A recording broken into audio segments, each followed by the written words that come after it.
Hi everyone, welcome to the Ayers Cares 2018 Year in Review. Let's go over some numbers. In my first full term, I have served as the chair of the Budget, Audit, and Finance Committee and vice chair of Public Health and Safety. We regularly hold coffee and conversation events across the city in each council district where residents have the opportunity to voice their concerns and opinions on issues facing our city. Last year, I spoke to over 200 constituents at these events. It is important to me that I know what's going on in every neighborhood in our city. That's why my team and I attend as many block club and neighborhood meetings as we can. Last year alone, we attended 256 community meetings all over the city.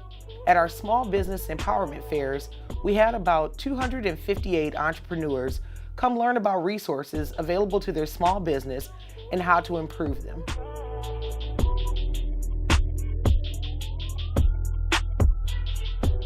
Our Returning Citizens Task Force, in partnership with Project Clean Slate and Lakeshore Legal Aid, held resource and expungement fairs all over the city last year.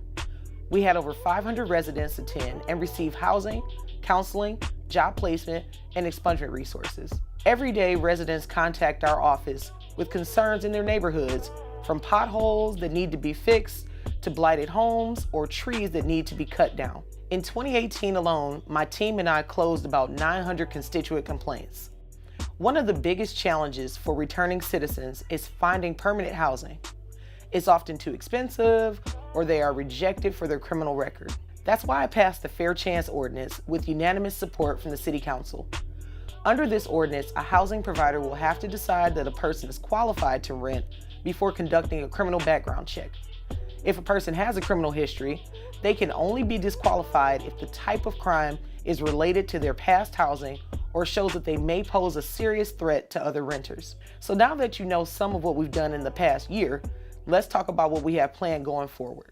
Many of us who grew up here and struggled but supported the city through its ups and downs are happy to see improvements, but we live in neighborhoods where blight and overgrown lots, not shiny new developments, remain a common sight.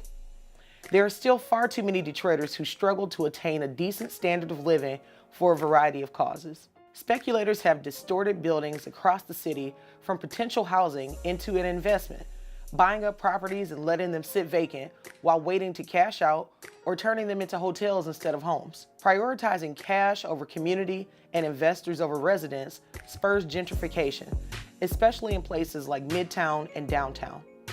Investors that use their property as makeshift hotels instead of homes can profit more even if they are left vacant the majority of the time and has less incentive to maintain their properties without regular residents. We will take steps to increase the supply of affordable, livable housing, especially in holistic neighborhoods, by reforming and regulating licenses for home sharing platforms and short-term rentals that will improve access to home ownership for all Detroiters. Discount stores have proliferated, especially in our most vulnerable, low-income neighborhoods. They often price out grocery stores and have limited options for quality, nutritious food. I've begun work on a formula business ordinance that will aim to limit the number of discount businesses within a certain radius from one another. Lastly, we need to work together to build one Detroit. Development is more than just another building downtown. Development means creating new, well-paying jobs that could launch a lifelong career. It means providing a family enough to properly care for their growing children and bridging the gap between people from all walks of life in our city. Development should not be strictly controlled, but it should be monitored and challenged.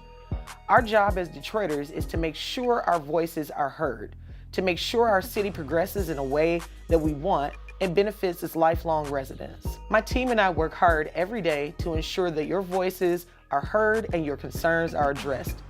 You can contact the A-Team at any time at 313-224-4248.